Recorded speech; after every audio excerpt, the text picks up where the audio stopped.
Good morning, guys. Let's start here. Well, this is zero hedge, by the way. So, can a president order a wiretap? Because Ben Rhodes said couldn't do it, and that's a former senior advisor to Obama. And here's what, in Chapter 36 of Title 50 of the U.S. Code, War and National Defense, Subchapter 1, Section 1802, we read the following.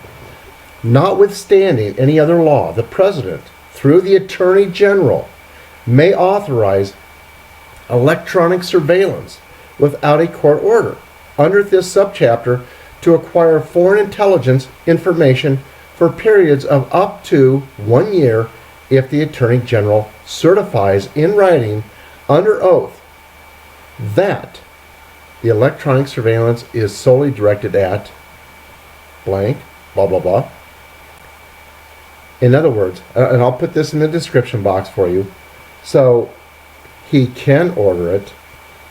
And so now the big question is, who did order it? Not if it was ordered, but who. And I think we know who ordered it. Anyway, so let's move on to other stuff here. British University bans all politically incorrect words. And then they give you a list. And this is at zero hedge.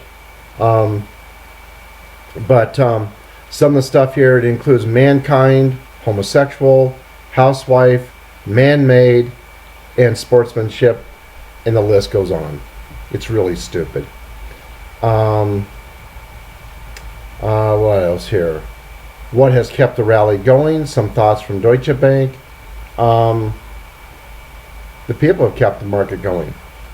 And big money's kept it going. That's what's kept it going. Florida's government built a train, and it didn't go very well. It says after the train's first year, the Sunrail was 27 million in the red, taking in just 7.2 million. Things didn't get better in 2016. A recent study has found that the cost of Sunrail to issue and collect tickets is greater than the revenue from tickets. Why are we not surprised? What do you think California is going to encounter when they do their super train thing? Let's see. What else here? Could artificial earthquakes trigger disaster? Well, Oklahoma's risk now equal to that of San Francisco. Hey, there are in the past there have been earthquakes everywhere. No one's safe. Ecuador's presidential frontrunner says we will ask Assange to leave our embassy in a polite manner, and so we knew that was going to come to an end sooner or later. Let's see here. China vowing to refrain from mega economic stimulus as two sessions begin. They are in trouble, as many people are economically. Here's a lawmaker who's trying to ban Howard Zinn literature from public schools. A Republican Arkansas lawmaker has introduced legislation to ban the works of the late historian, activist, and writer Howard Zinn from publicly funded schools. Some of this stuff, it can be read in college. In other words, they need to go back to the basics in high school. They really do. Let's see here. Obama, of course, denying that he ever ordered the wiretap, and I don't believe that for a second. Robots that were sent into Fukushima just keep dying. That's how bad it was. And you know something? My guess is the people were dying as well. Visualizing the worrying decline of freedom around the world. We see that happening everywhere, not just here. Finally, we're going to get it back with Trump. What else here? Here's something that's pretty unique. A house that a 3D printer printed in just 24 hours.